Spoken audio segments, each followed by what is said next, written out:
Now let's actually begin using ChatGPT and see, first of all, if it makes sense to us. Like if we ask it reasonable questions, like what is considered freezing weather? It's factual. We can type it here on the bottom. What is considered freezing weather?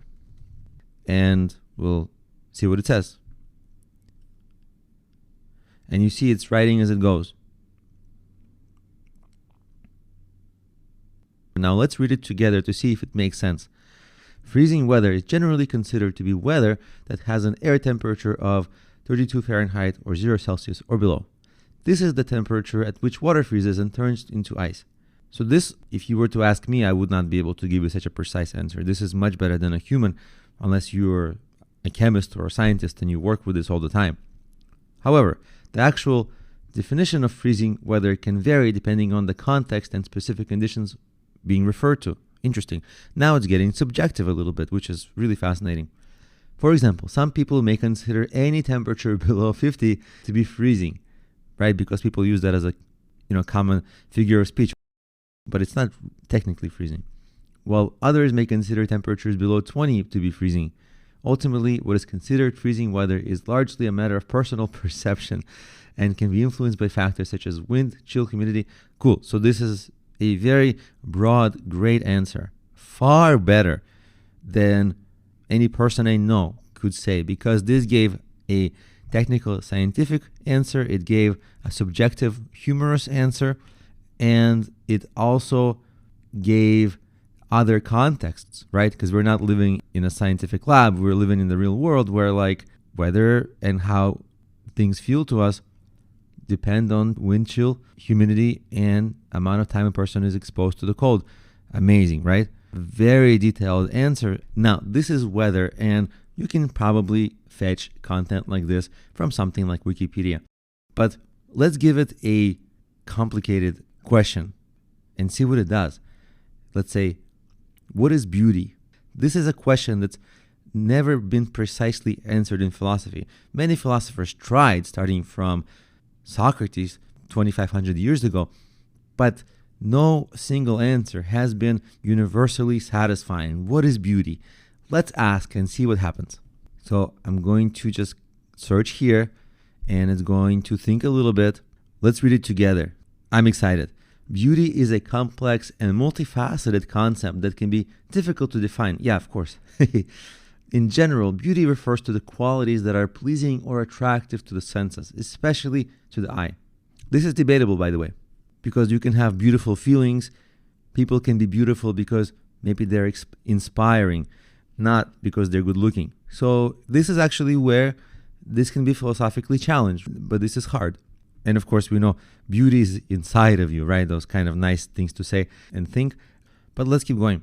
These qualities can include physical features such as facial features, body proportions, skin texture, as well as more abstract qualities such as symmetry, balance, and proportion.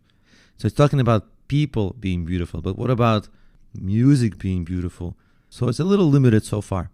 Beauty can also refer to qualities that are pleasing to other senses. Oh, now it's interesting, right? Such as pleasing aroma or soothing sound. Okay. Although soothing sound is not the same beauty as, you might say, a song that really touches your heart. Not with its sound, but maybe a song like Bob Dylan's poetry. Like some of it might actually touch your heart, which kind of changes how you feel and changes your emotion. Right now, we're just talking about soothing sound. Again, maybe it will get more complex in a second, but this is at a sophisticated enough level that it's good, but it's not a sophisticated enough level that it's world class. Although the more logical answer about the freezing weather, I felt it was satisfactory. Although I'm not a scientist, I have read a lot of philosophy, so I know about beauty a little more than the average person, so I can challenge this AI bot a little more on that topic. Let's see what's next. In addition to physical qualities, beauty is also associated with inner qualities. Okay. Such as kindness, intelligence, and compassion. Okay, now you're getting interesting, right? This is just what I was kind of talking about. Some people may find inner beauty to be more important than physical beauty and may value qualities such as person's character and personality over their appearance. Okay, so that's just exactly what I mentioned. So this thing is smart. Although, when I read it, it reads a little bit like a textbook.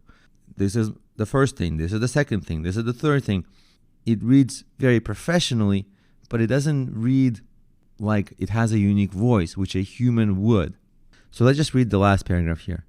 It's important to note that beauty is a subjective concept, and what one person finds beautiful may not be the same as what someone else finds beautiful. Beauty is often culturally and socially constructed, and what is considered beautiful can vary widely from one culture to another. Now, there is more to say on this topic, a lot more to say on the topic of beauty. So all in all, this is a really good answer.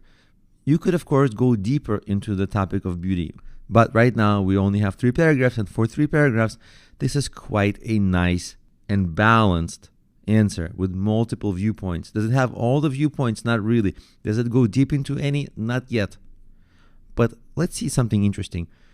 What if you try to use this for a blog, let's say, and somebody else tries to use it for a blog? Well, then you have duplicate content, right? Not really, because if you regenerate a response, it will write it differently. So let's try that together. Regenerate response. Let's read it. Beauty is a complex and subjective concept that can be difficult to define. It is often used to describe qualities that are pleasing or attractive to the senses, such as beautiful person, a beautiful landscape, or a beautiful piece of music. Beauty can also be a matter of personal taste and individual preference. So you see, it's not duplicate content. You can keep regenerating. And so what does that do? If you want to have 100 blog posts today about some topic, well, you've got it.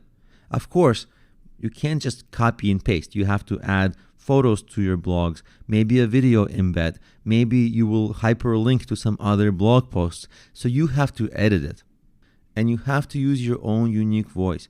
So in the next video, let's look at how we would proofread this text and how we could possibly improve it.